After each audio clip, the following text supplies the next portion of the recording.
반갑습니다. 마셔보고 알려주는 마셔 킴입니다.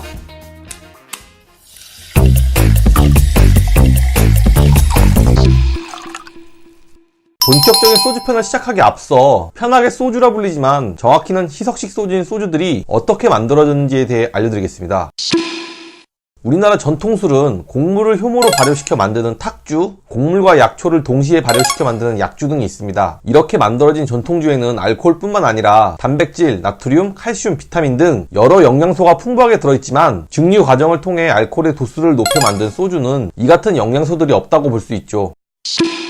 소주는 13세기 고려시대에 원나라를 통해 우리나라에 전파되었다고 말합니다. 그 전통 방식으로 만드는 소주는 쌀로 발효주를 만들고 소주골이라는 옹기를 사용해 증류를 했는데요. 그림을 보시면 아랫단지에 발효주를 넣어 가열시키면 끓는 점이 낮은 알코올은 먼저 기체가 되고 위에 있는 찬물을 만나 다시 액체가 되면서 높은 도수의 알코올만을 모은 게 소주입니다. 증류를 거치면서 발효주에 비해 양이 확 줄게 되어 많은 양의 쌀을 사용하면서도 적은 양의 술을 만들었기 때문에 귀한 술이라는 인식이 강했습니다. 그래도 소주는 계속해서 우리 민족의 전통술로 계승되어 왔습니다. 하지만 세월이 흘러 암울했던 일제강점기를 맞이하게 되었고 이때부터 조금씩 문제가 생기기 시작합니다. 1909년 전통 소주 제조장은 전국에 28,000여 곳이 있었습니다. 그러나 일제가 5차례 주세령을 내려 단속을 강행했고 비싼 세금을 부과했습니다. 거기다 맛이 좋지만 비싸고 불안정한 전통 누룩 대신 싸고 안정적인 일본식 검은 누룩을 소주 제조에 사용케 하면서 전통 누룩의 사용량은 5%가 채 되지 않게 됐습니다. 그렇게 전통 소주의 자리가 점점 줄어들게 된 거죠. 게다가 1919년부터는 현대식 주정 공장이 생기면서 쉽고 싸게 95도 정도의 주정을 얻게 되자 대부분의 소주 제조장들은 본격적으로 주정의 물과 감미료를 타면서 희석식 소주를 만들기 시작했습니다.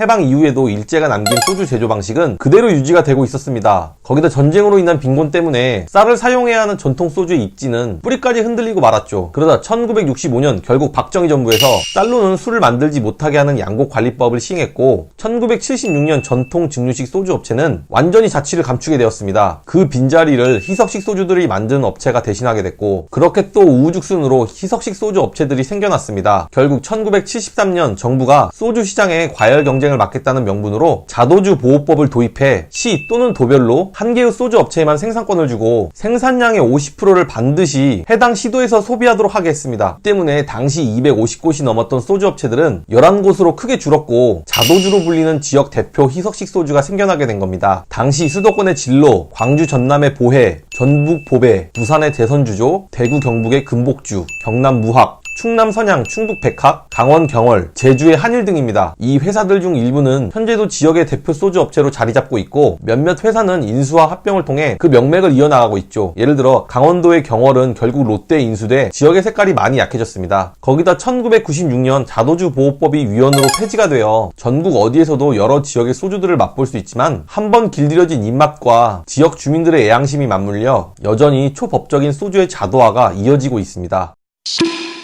그럼 우리가 마시고 있는 희석식 소주는 정확히 어떻게 만들어지는지 가르쳐 드리겠습니다. 소주를 만드는 증류기에는 단식 증류기와 연속 증류기 두 종류가 있습니다. 단식 증류기가 아까 본 소주골이고요. 이와 같은 원리를 이용해 전통 소주를 만듭니다. 더 나아가 연속 증류기를 이용해 만든 것이 주정입니다. 쉽게 말해 단식 증류기를 여러 개 이어서 높은 도수의 알코올을 추출한다고 보시면 됩니다. 이렇게 만들어진 주정은 95도로 도수가 매우 높아 물에다 희석해 희석식 소주를 만드는데 주정 자체가 무색 무취이기 때문에 이렇게 만들어진 소주는 향과 맛이 전혀 없습니다. 첨가물과 감미료 등을 이용해 향과 맛을 내고 여과 과정을 거치면서 우리가 마시는 희석식 소주가 되는 겁니다. 희석식 소주는 80% 정도가 물이지만 가장 중요한 재료는 주정이겠죠. 곡물을 이용해서 만들어야 하는 주정은 전분 함유량이 높은 곡물일수록 더 많은 주정을 만들 수 있는데 값싼 재료를 이용해도 결국 알코올만 추출해 주정을 만들기 때문에 그 차이가 없다고 합니다. 간혹 쌀이 풍년이거나 감자가 풍년이면 정부에서 그것들을 이용해 주정을 만들기를 권고하는데 특히 감자 같은 경우는 수분이 많고 전분 함유량도 10%밖에 되지 않아 주정 회사들이 곤혹을 치른다고 합니다. 여기서 한 가지 재밌는 점은 우리나라에서 소주를 만들 때 사용하는 주정은 어느 주류회사든 같은 주정을 사용한다는 겁니다. 국내 주정회사 9곳에서 만든 모든 주정은 대한주정 판매가 전량 구매해서 다시 소주회사에 독점으로 공급하기 때문입니다. 하지만 소주회사마다 주정 외에 첨가되는 재료들도 다르고 여과 과정도 다르기 때문에 같은 희석식 소주라도 맛이 다른 거죠.